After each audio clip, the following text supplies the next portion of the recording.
Da, deci mașinile trebuie să fie la 20 de metri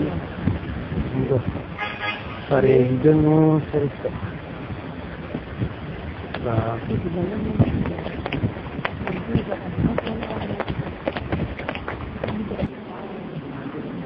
Întreabă cu domnul jandarm. Se pune greșelile două ani, din față.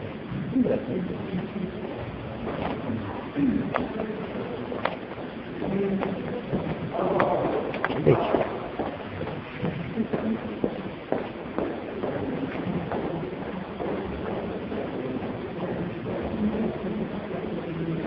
Patru respectiv, nu?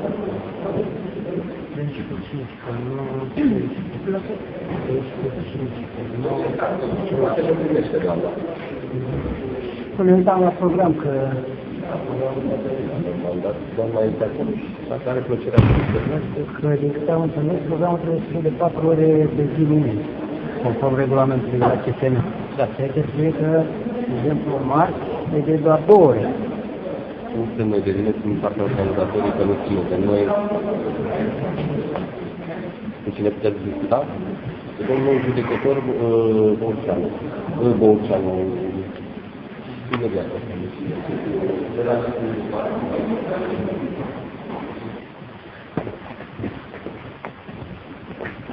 Rotanu. Andra Căvări? Da. Este fontul de vizită. Este ce e vorbe, nu? Eu nu am alt birou. Bagă tot hârtiul ăsta. Eu nu știu. Ați auzit? Ați auzit o hârtiul ăsta. Am văzut că unul pe care am înțeles pe noi, în care a fost informat că s-au stat în utilizare. Nu știu ce înseamnă concret. Utilizarea. Organizația de investigații jurnalistice pe care noi o reprezentăm a făcut o sesizare în acest sens. Nu am făcut de știți?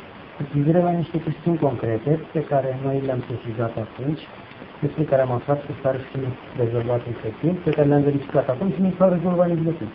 Și fără rezolvat. Deci îmi dați mie hârtia asta să... Poți să o copie. Da. Dar presupun că în acest răspuns nu sunt menționate exact. Păi iată vă întreb. De exemplu, programul de la registratură. Da. Legea prevede că acolo trebuie să fie program minim 4 ore pe zi. Programul nu s-ar schimba nici... Puteți să formulați în scris și vă răspund tot în scris la ce aveți. Da. Păi și asta, să iau legătura cu conducerea și să vă spun punctul de vedere al instanței. Da, vă dați seama despre ce vorbim. Am vorbit despre o petiție pe care noi am trimis-o la CSM. Da.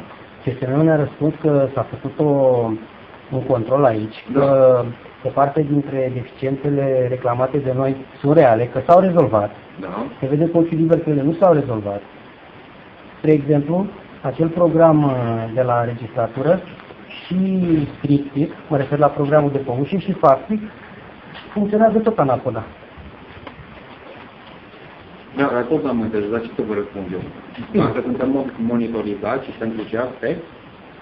Da, am făcut monitorizarea, care funcționa cu nivelul care au fost în canalele de gestionare. Și când se rezolvă această situație, pe care chestiunea cea care a rezolvat. Și în formulație în scris? Da, în formulație în scris. Dacă și vă răspund. Deci da. Eu iau legătură, sunt purtător de cuvânt, da? Eu țin legătura între conducere și petiționare, nu știu acum dumneavoastră. Da.